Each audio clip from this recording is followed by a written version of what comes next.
Good afternoon, everyone.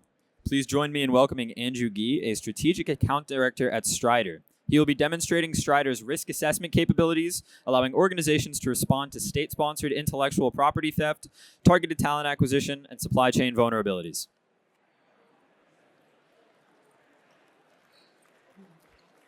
Many thanks to Michael for that kind introduction. As he mentioned, my name is Andrew. I'm with Strider, and we're here to talk about data. A few moments ago, over on the center stage, the Secretary of Commerce shared that our national security is dependent upon our ability to compete technologically. And the data that we're here to talk about today is data that allows us to compete.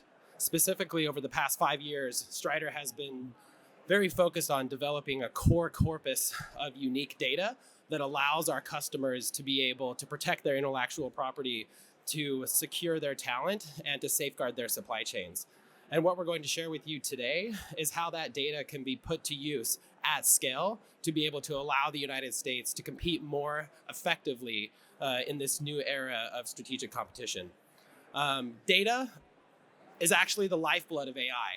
It is also a core factor of production for much of what is happening in the information economy today. And though we live in a data-rich world, true actionable intelligence is actually in short supply. And what we've built at Strider is a very unique intelligence engine that collects data at scale from over 50,000 unique sources across the globe, and then parses through that data to provide strategic insights to our customers that, again, allow them to be able to develop both more proactive defense and offensive postures against nation-state directed efforts to acquire their most valuable assets. In terms of our data, looking at the specific numbers, most of the sites that we're collecting information from are located outside of the United States, and the data that we're collecting is in the original primary source language. These documents are mostly being used to execute government policy related to economic statecraft and economic espionage. The way that our system pulls in data, we monitor websites on a regular basis, and as new available data comes online, that data is then captured and stored on our backend. We are capturing around 20 million new documents per day, which averages around 300 to 400 million new documents per month.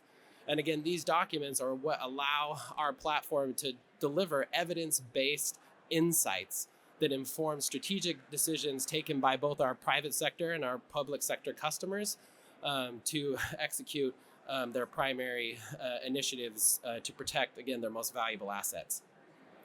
Turning specifically to the strategic intelligence platform that we've built, the engine is focused on collecting documents that are then used to feed into a proprietary system that sorts through this data using various machine learning-based and AI-based tools. All of the documents that are stored on our backend after being captured are initially parsed by a natural language processor that identifies specific pieces of language related to the risk signal relationships that we are tracking for both persons and organizations. And where in a government document we're able to ascertain that risk signal language is present, we then use a proprietary matching algorithm that identifies when either a person or an organization is named in that document and has a primary risk relationship to a nation state of concern, such as the competitors and adversaries of the United States. And once that relationship has been established and the risk signal goes through a quality assurance check, this information is then pushed into our strategic intelligence platform. There are a few different use cases for this information, specifically related to dealing with insider threats, as well as de-risking supply chains, and also making sure that generally both individuals and organizations with certain risk signals are not in places where they shouldn't be, or are not receiving strategic resources that shouldn't be allocated to them. In terms of what the data is being used for, in the private sector, Strider is working mainly with large multinational corporations Many of the folks that use Strider's data are helping to protect the core competitive advantages of much of the global Fortune 100 and specifically the global Fortune 10. There's also other use cases for Strider's data, specifically in the public sector, to make sure that, again, strategic resources of the United States are being put to the best and most efficient use. As part of this presentation, we also want to walk through a demo. We've prepared a case study demonstration of both an individual and an organization that we want to walk through in some detail here on the following slides. So the case study that we wanted to share is regarding a PRC national that founded a company in the United States in the late 2000s that was focused on producing innovation technology for fiber lasers. So this company applied for a number of federally funded research grants, small business innovation research grants, and was very successful in securing a high amount of funds from various organizations in the Department of Defense, as well as from the National Science Foundation. At the same time, based on Strider's data, this individual also founded a mirror institution, a mirror company in the People's Republic of China that was founded with startup capital from the Chinese Academy of Sciences and also participated in 2 different Chinese Academy of Sciences incubation programs. This individual held a majority stake in the company and then also received concurrent amounts of funding from the Chinese government directly. So you can get a sense, again, of the scope and scale of the amount of funding that was awarded by the US government to this individual and to specifically the company he founded. You can see multiple awards, again, across the Department of Defense, from the Department of Energy, NASA, as well as the Department of Commerce and the National Science Foundation. So Strider's data is currently being used to be able to ascertain when individuals and companies, such as this example, have material connections back to these nation states that should, in theory, disqualify them from receiving this type of funding. So Strider's data and tools are currently being used by the Department of Defense.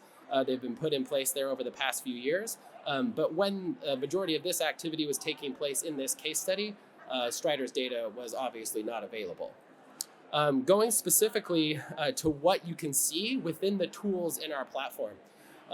Again, this is an example of this particular individual being put into our tool, which is available through our online platform called Sentry, that allows you to see when persons have, again, material connections back to nation states of concern that should be highlighted in these specific use cases. You can see that we've redacted a few of the sensitive pieces of information for the purpose of this presentation. But for those of you that would like to come by our booth after the demo, we'd be happy to show you this information in our platform. You can see for this particular individual that the Sentry module has identified multiple instances of government talent program induction, both at the national level and at the municipal level, and also multiple instances of direct funding awarded by the PRC government, as well as multiple instances of co-author affiliation and co-inventor affiliation based on research publications and patents, where this individual has collaborated with others at institutions that are currently being sanctioned by the US government because of their connections, again, to the militaries and the governments of the competitors of the United States. This data, again, is all based on hard documents that we have collected that is available in our corpus. Every insight that is made manifest within the Strider platform has a hard document that is attached to it. Therefore, the intelligence that is provided within our tools is immediately actionable. And in many of the use cases, specifically within the public sector, this information can be made available in order for these organizations to be able to execute on it. Additionally, what we are able to show in our tool is just not risk at a person level, but also at an organizational level. And so if we switch to our organizational risk tool, which is called Checkpoint, and we in this screenshot have entered in the name of the organization that this individual founded, that was a mirror organization in the PRC, we are also able to elucidate the risk relationships that this organization has back to the broader defense industrial complex within the People's Republic of China. So again, we've redacted some of the data that you can see on this screen here, but you can still see a lot of the relevant information that is provided through the platform, including that within the broader network of this organization, including both its parents and its subsidiaries and its commercial connections, we have links to state-owned arms conglomerates, linked to the People's Liberation Army directly, as well as links to other restricted entities or organizations that are currently being sanctioned by the US government. So, in short, what Strider is able to provide is a very unique strategic intelligence platform that is completely evidence-based. Again, with the majority of our insights in our platform coming from documents that have been pulled from sites located all over the globe. And this information is able to be delivered to our customers through the platform, also through other various means, if needs be, dependent on customer requirements, including data as a service via API. But thank you very much for your time, and we welcome anyone who has more interest in Strider's capabilities to come see a full demo at our booth, which is booth number 353. Thank you.